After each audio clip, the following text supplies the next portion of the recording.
बिस्मिल्लाहिर्रहमानिर्रहीम। व्यूवर्स, आप देख रहे हैं न्यूज़ टू यू। उम्मीद है आप खैरियत से होंगे।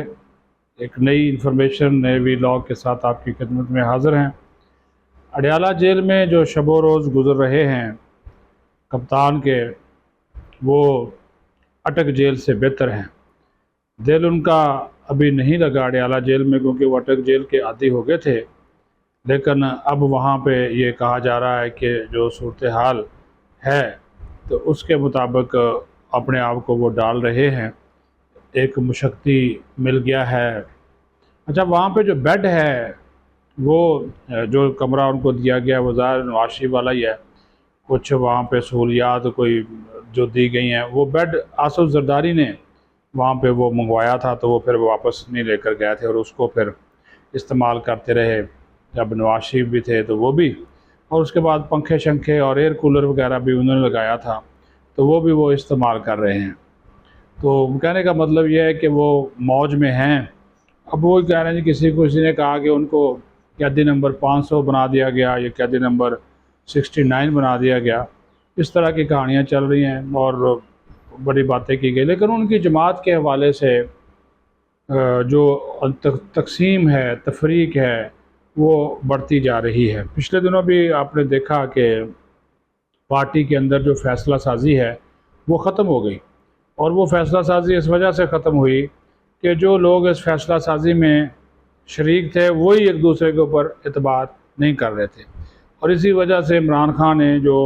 पार्टी के फ़ैसले थे उनको वीटो करना जो है वो शुरू कर दिया।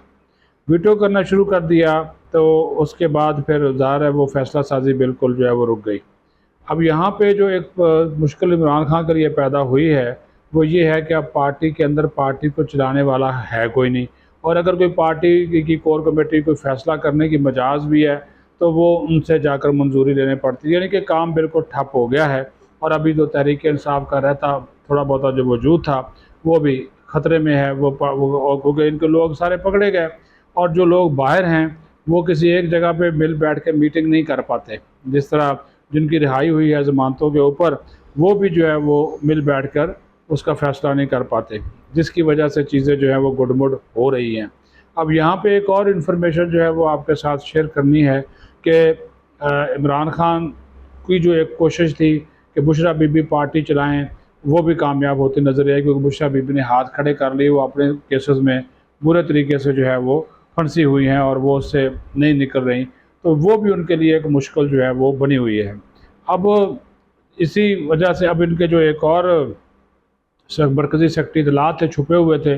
फ़र्रुख हबीब, उनको भी गिरफ़्तार कर लिया गया है और किसी खुफिया मकाम पे थे, कुछ साथियों समेत उनको पकड़ा गया है। तो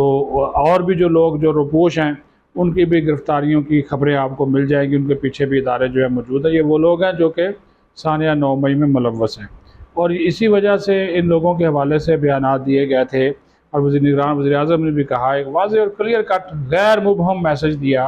कि ना इनसे डील होगी, ना इनके साथ ना इनको डील दी जाएगी। जो इन लोगों ने ये 9 मई किया है और होना भी नहीं चाहिए। और इसमें अब जो नज़र आ रहा है कि जो इंतखाबात हमें 2 जनवरी के आखिर में होते हुए नज़र आ रहे हैं, कहा जा रहा है कि वो इंतखाबात जो हैं वो अपने शेड्यूल के मुताबिक अब होंगे, तो उसमें इमरान खान जो है वो हमें नज़र नहीं आ रहा बतौर पार्टी चेयरमैन, या वो शायद इंतखाबात में हिस्सा ना ले सके। पार्टी उसकी इंतखाबात में जो है वो हिस्सा लेगी। उसके ऊपर पाबंदी की कोई जो अभी तक कोई नहीं नज़र आ रही कि उसके ऊपर पाबंदी लगाई जा रही है। लेकिन ये कहा जा रहा है कि वो इलेक्शन की पार्टी लड़ेगी। वो उस हवाले से हो सकता है कि इलेक्शन जो है वो ना लड़े, तो उसके ऊपर भी काफ़ी जो है वो गौर ख़ौज़ जो है वो हो रहा है कि अगर इमरान खान नहीं लड़ता, शाह महमूद कुरैशी भी अंदर है, तो फिर आगे क्या होगा, तो फिर इसको लीड कौन करेगा, ये एक सवाल निशान। तो पार्टी तितर बितर है,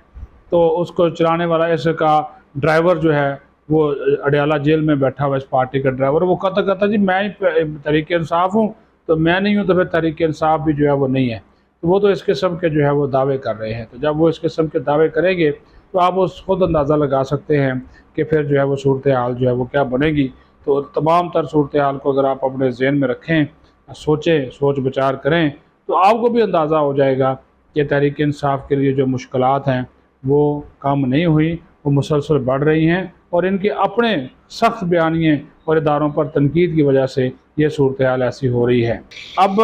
دوسرا جو اس کا پہلو ہے وہ ہے نون لیگ، اور نون لیگ کا جو ایک پارٹی پریزیڈنٹ کا کہہ لیں یا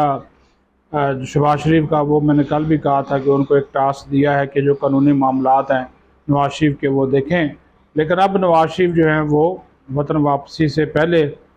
دوست ممالک کے دورے پر جائیں گے، اور یہ بڑے اہم دورے ہیں، خاص طور پر سعودی عرب، قطر اور یو اے ای،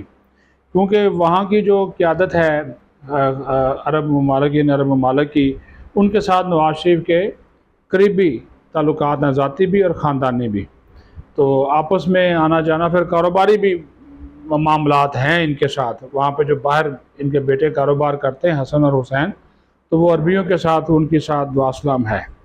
تو یہ کہا جا رہا ہے کہ نواز شریف نے یہ خواہش کا اظہار کیا ہے کہ وہ پاکستان واپس جانے سے پہلے سعودی عرب جانا چاہتے ہیں، پھر قطر جائیں گے، اور پھر پاکستان آنے سے پہلے وہ یو اے ای میں جو ہے وہ سٹاپ اوور کریں گے، اور پھر یو اے ای سے پاکستان جو ہے وہ پہنچیں گے۔ تو ان کے اس دورے کو بھی حتمی شکل دی جا رہی ہے۔ بنیادی طور پر ان کے اس دورے کا جو مقصد ہے وہ پاکستان جو اس وقت معاشی مشکلات میں گھرا ہوا ہے، تو وہ ان معاشی مشکلات سے پاکستان کو چھٹکارا دلانا، ایسے ممالک کی مدد حاصل کرنا، ان کی سرمایہ کاری پاکستان میں لانا، اور ان کو یقین دلانا اس میں شامل ہے۔ اب یہاں پہ ایک اور چیز بھی ہے کہ نواز شریف کیوں سوٹیبل اب سمجھا جا رہا ہے، کہ نواز شریف کو کیوں یہ ایک ماحول جو ہے وہ دیا جا رہا ہے، گراؤنڈ بہتر بنا کر دیا جا رہا ہے، تاکہ وہ پاکستان کو معاشی جو چیلنجز ہیں، معاشی جو بحران ہیں، اس سے وہ نکال سکے۔ اس وجہ سے جو ہے وہ ان کو یہ ماحول بنا کر دیا جا رہا ہے۔ اور پھر انڈیا کے ساتھ جو تعلقات ہیں، انڈیا کو بھی معلوم ہے کہ نواز شریف آنے والی جو حکومت ہوگی اس کا جو ہے وہ ہوں گے وزیر اعظم، وہ بن جائیں گے، اور نواز شریف کے ساتھ انڈیا کو بات کرنے میں ہمیشہ سے آسانی رہی ہے، اور پاکستان بھی چاہتا ہے کہ انڈیا کے ساتھ جو کشیدہ تعلقات ہیں ان میں بہتری لائی جائے، مذاکرات کے ذریعے مسئلہ کشمیر سمیت تمام ایشوز کے اوپر بات چیت جو ہے وہ کی جائے۔ اب یہاں پہ جو کامیابی کے دعوے ہیں وہ ابھی سے کرنا شروع کر دیے ہیں۔ رانا ثناءاللہ نے رات ایک انٹرویو میں بڑا دعویٰ کیا ہے، انہوں نے کہا کہ ہم پنجاب کی 141 سیٹیں ہیں قومی اسمبلی کی، انہوں نے یہ دعویٰ کیا ہے کہ اس میں سے ہم 100 جیت لیں گے، اور انہوں نے کہا جی جو جماعت 100 سیٹیں جیت لیتی ہے پنجاب کی، وہ پھر وفاق میں حکومت بناتی ہے، اور انہوں نے اس کی باقاعدہ شرط لگائی اس پروگرام کے اینکر سے، انہوں نے کہا کہ اس وقت جو مارجن ہے وہ 65-35 کا ہے، تو 65 انہوں نے کہا جی مقبولیت ہماری ہم 65% سیٹیں جیتیں گے، اور 35% جیتے باقی جماعتیں جیتیں گی پنجاب سے۔ تو اگر ان کا یہ دعویٰ درست ہے، اور وہ کہہ رہے ہیں میں نے ہوم ورک کیا ہے، ہم نے سروے کیے ہیں ڈویژن سطح پہ، تحصیل سطح پہ، ضلع کی سطح کے اوپر ہم نے یہ سروے کیے ہیں کہ ہم اتنی نشستیں حاصل کرنے میں کامیاب ہو جائیں گے، تو انہوں نے ایک فارمولہ دے دیا، انہوں نے کہا کہ جب ہم اتنی نشستیں حاصل کر لیں گے، یہ فارمولہ ہمارے پاس آ جائے گا، تو ہم حکومت بنانے میں جو ہے وہ کامیاب ہو جائیں گے۔ تو یہ ان کا بہت بڑا دعویٰ ہے، اور اگر واقعی مسلم لیگ نون صرف پنجاب میں، کیونکہ 266 نشستیں ہیں، عام نشستیں ہیں جس کے اوپر انتخابات ہو رہے ہیں قومی اسمبلی کی، تو اگر اس میں وہ اتنی نشستیں لینے میں کامیاب ہو جاتے ہیں تو پھر تو ان کے لیے حکومت بنانا کوئی ایشو نہیں ہوگا، وہ آرام سے حکومت بنا سکتے ہیں، کیونکہ 172 کا فگر چاہیے، تو 172 اگر وہ پورے کرتے ہیں تو وہ 100 ادھر سے آ جائیں گے، پھر کوئی نشستیں اتحادین کے ہوں گے، پھر خواتین کی نشستیں، کچھ اقلیتوں کی نشستیں ہوتی ہیں وہ ان کو مل جاتی ہیں، تو اسپیشل سیٹس جو ہوتی ہیں اس کی میں بات کر رہا ہوں، تو یہ بآسانی جو ہے ایک مخلوط حکومت بنانے میں کامیاب ہو سکتے ہیں، اور رانا ثناءاللہ اس بارے میں بڑے پر امید تھے، اور اگر وہ پر امید ہیں تو اس سے نظر آتا ہے کہ صورتحال جو ہے وہ اپنا اندازہ لگا کر جو ہے وہ بیٹھے ہوئے ہیں۔ اپنا خیال رکھیں، پاکستان زندہ باد۔